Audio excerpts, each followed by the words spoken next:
மெயிலை open பண்ணேன். Open பண்ணி பார்த்தேன்னா, அது ஒரு பொண்ணு அந்த பையனுக்கு இவனுக்கு ஒரு ஹாய் சொல்லி ஒரு மெயில் அனுப்பிச்சிருக்கு.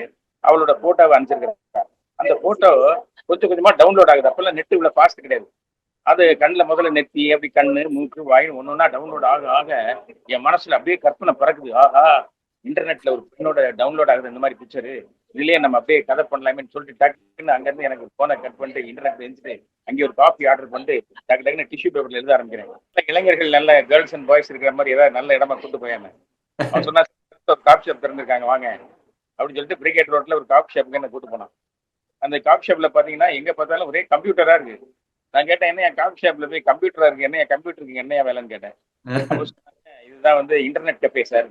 இது இந்தியாவோட முதல் கஃபே, அதாவது ஏசியாவிலேயே கூட ஒரு அப்பதான் இது ஆரம்பிக்கிற ஸ்டார்ட் ஆகுது இந்த இன்டர்நெட் கஃபே.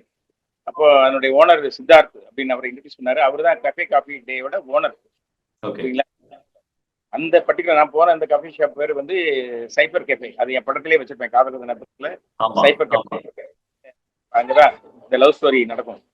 ஸோ அந்த கூட்டு போனோன்னா நான் கேட்டேன், நான் என்னடா இது என்ன கஃபே அப்படின்னு சொன்னோன்னா நெட் கஃபே அது என்ன என்ன இன்டர்நெட்னா என்னன்னு கேட்டேன். அப்போ அஸ்டன் சொன்னா இதுல வந்து நீங்க மெயில் அனுப்பலாம் சார். உங்க ஐடி கிரியேட் பண்ணி நீங்க ஒரு மெயில் அனுப்பலாம், மெயில் உங்களுக்கு வரும். ஓகே, மெயில்லாம் நம்ம ஊர்ல நம்ம லெட்டர் போட்டோம்னா ஊருக்கு போறதுக்கு 1 வாரம் ஆகும், வெளிநாட்டுக்கு போனா 2 வாரம் ஆகும். இது இல்ல மெயில் போட்டா எவ்வளவு நாள் ஆகும்னு கேட்டேன்.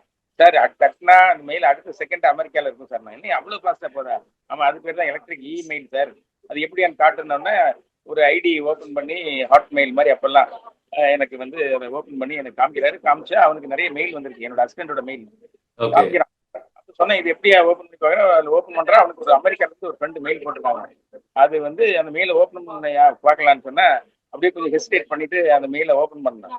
ஓப்பன் பண்ணி பார்த்தேன்னா அது ஒரு பொண்ணு அந்த பையனுக்கு இவனுக்கு ஒரு ஹாய் சொல்லி ஒரு மெயில் அனுப்பிச்சிருக்கு.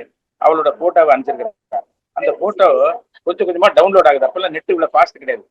அது கண்ணில் முதல்ல நெத்தி, அப்படி கண்ணு, மூக்கு, வாய் ஒன்னொன்னா டவுன்லோட் ஆக ஆக என் மனசுல அப்படியே கற்பனை பறக்குது. ஆஹா! இன்டர்நெட்ல ஒரு பெண்ணோட டவுன்லோட் ஆகுது இந்த மாதிரி பிக்சரு.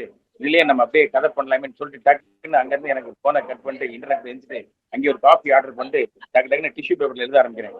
இன்டர்நெட் லவ்னு சொல்லி அன்னையில இருந்து அன்னைக்கு தான் இந்த காதலோட கதை இந்த எனக்கு ஆரம்பிச்ச பெங்களூர்ல தான் இந்த கதையோட இன்ஸ்பிரேஷன் அந்த காஃபி ஷாப்ல தான் எனக்கு கிடைச்சது. இன்னைக்கு வந்து இன்னைக்கு இருக்கிற அந்த உலகத்தை நம்ம அன்னைக்கு 26 வருஷத்துக்கு முன்னாடி பண்ற பாக்கியத்தை எனக்கு தந்த இறை ஆற்றலுக்கு நான் ரொம்ப நன்றி கடன் பட்டிருக்கேன்.